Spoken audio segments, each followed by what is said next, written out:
The more we look into all the programs and responsibilities of our county government, the more things we uncover. Yeah, it's pretty amazing, Shannon, how much they do and how well they do it. So let's take some time now to get familiar with some of the little-known programs and activities. You know, we might just surprise you.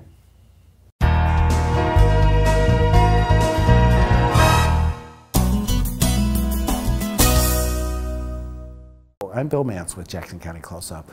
We have the pleasure today to talk to Marie Curren. She is one of the program directors here at Community Justice, and she oversees quite a dynamic program. So it includes home detention and pretrial, resource center and release assistance, and a whole bunch more. So thank you for spending the time with us today. Really appreciate this. Thank you for meeting with me. You got it. So provide us kind of with an overview of the work that you do every day. What's a day in the life of Marie here at Community Justice? Busy. Starts off, I do grants and contracts for the county.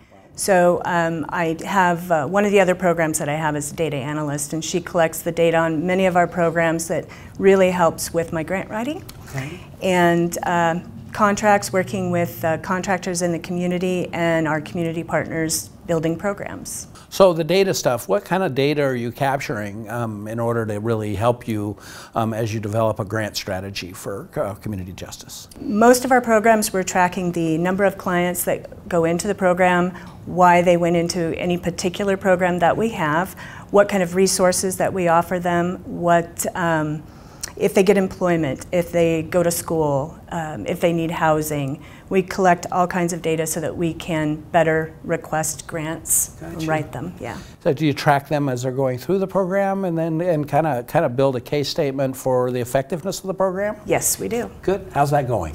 So far, so good. We just started the data collection. We've been doing it about a year for the majority of the programs. Some just started, so it's new, and it's going to take a little bit of time to get the information that we need. But I think it is driving the direction that our office goes in. Gotcha. And is that the 416 program, or is that just one of the programs you're talking about? That's just one of them. Okay, tell us about the 416 program. So the 416 program is really primarily for the nonviolent property and drug offender. Okay. And what it is, it's a way to do an assessment and an interview with the person prior to their plea. And it allows our probation officer here to make a decision in which program would be best suited for the client for their success. Okay. Okay, so you're actually doing that before they go before the judge? Yes, we do. Yeah, so is that different, unique? Or just new to us, I guess? Well, a long time ago, we used to do pre-sentence investigation reports. Okay. And when we did those were prior to plea. And we haven't done those for a while. This is a better way to determine whether a person is a medium high risk in the community, to find out what their connections are in the community, if they've been on supervision before, to find out how that went, and to really find out what their needs are and how we can address those needs. So we're really hearing a lot about this, really almost customizing a program for each person that's in the system. So this is kind of that same way then? Yes, we have several different programs that 416 actually will feed into. Okay. So we have a gender specific caseload. We have we have a Measure 57 caseload for property crimes as well. Okay. We have 2 probation officers who are primarily the 416 caseload as well. And then we have our treatment court program that this can feed into. Okay. And so, I mean, the objective, I guess, so there's a lot of stress, obviously, on the actual jail space in our county and really around the nation. It's really an issue that the whole nation is facing. Mm-hmm. So is this helping to kind of help in that as well? Well, we're pretty early right now. We just started the program in April, so it is a little early to determine if we're making a difference in that. But one of the things that we are trying to do is move the person who is trying to get into the 416 program a little faster through the system, releasing from jail a little quicker if we can, and then getting them adjudicated faster so that they're not in the jail as long on a pretrial case. It requires some partners and some partnerships and things like that. Tell us how that works. Yes. So we work with one deputy district attorney, specifically, who will receive cases from everybody within the DA's office, and then she can determine if they're, first of all, eligible for a plea agreement, and then are they eligible for one of the programs that we offer. And if that's the case, then she refers that person to our PO here in our office, and then he sets up the interview and does their assessments as well.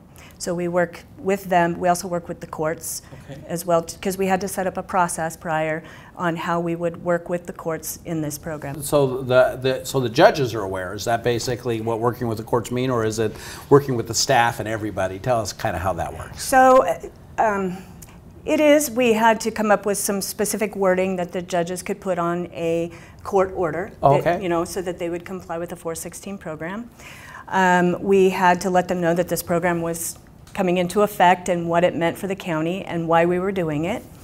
And we met several times with the courts, with our treatment court staff as well, with the district attorney's office to make decisions on how this program should run for our county. Okay, so new to our county, but has it been around for a little while? It's been around for a little while. There are other counties that do very similar programs.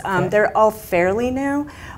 We just, though, implemented ours, like I said, in April. So I learned a lot from some of the other counties, though, when we were preparing for this. So that's the 416 programs. Tell us about some of the other programs that you're kind of overseeing, and what's happening, I guess, with those clients, and how are they doing within the kind of system that we're working on. So within the jail, I have two team members who work down there for release assistance. One primarily looks at who was lodged the night before, who needs to go to court, and she prepares a report for the judges that gives them information to make informed decisions in the courtroom, a little bit more information for them. Okay. And then our other staff member who is in the jail, he is moving clients. He's looking at who came in on a probation violation, who's there that can move out to our work center, or who maybe isn't there that we supervise but can still be moved out to our work center to help reduce the population in the jail. So the resource center, is that a different, or is that is that a different program? Tell us a little bit about the resource center. Sure. So the resource center is a little bit different program. What that is it's located here within our offices. We are trying to expand it a little bit more. So right now we have one primary person who works in that to offer housing, employment, medical, bus tokens, just finding the resources that somebody needs, or assisting them in finding a job so that they can be a better productive person in our community. So, and are you partnering with like local businesses and things like that? What resources, or how are you getting access to some of these resources? So prior to opening into the resource center, they had done a lot of research, our staff that work in that, finding resources that were available, meeting with people and finding out how to take somebody and get them hooked up with whatever they need in the community. And we recently started attending a monthly resource committee meeting too. So it's a lot of people in the community who come together who have something to offer, and just connecting and figuring out what we can utilize for our clients. So we never use names of people, and so, but how long have you been doing this? Oh, I believe this is my 14th year with the county. Yeah. Wow, yay, yeah, so you've been watching for a long time kind of how this whole, how's this new kind of customization versus the old days? How are you feeling about it? I love the direction that we're going. I think it's the best way to address the needs that somebody has. These are people that live in our community that we're going to be around, and we need to assist them in becoming productive and reconnecting with community, family, and to lead better lives. Yeah. So do you have that one little story that people that you really kind of warmed your heart, or you thought, man, this is really doing great work?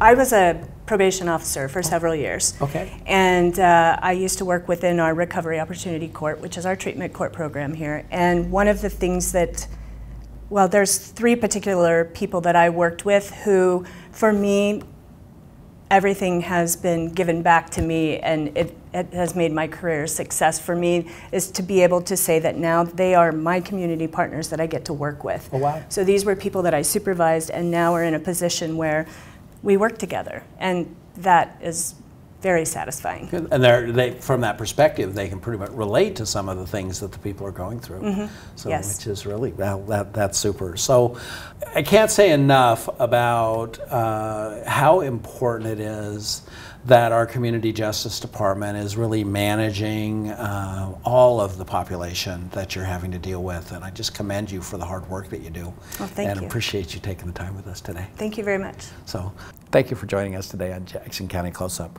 We hope that you've learned a little more about a couple of programs here at the Community Justice Department.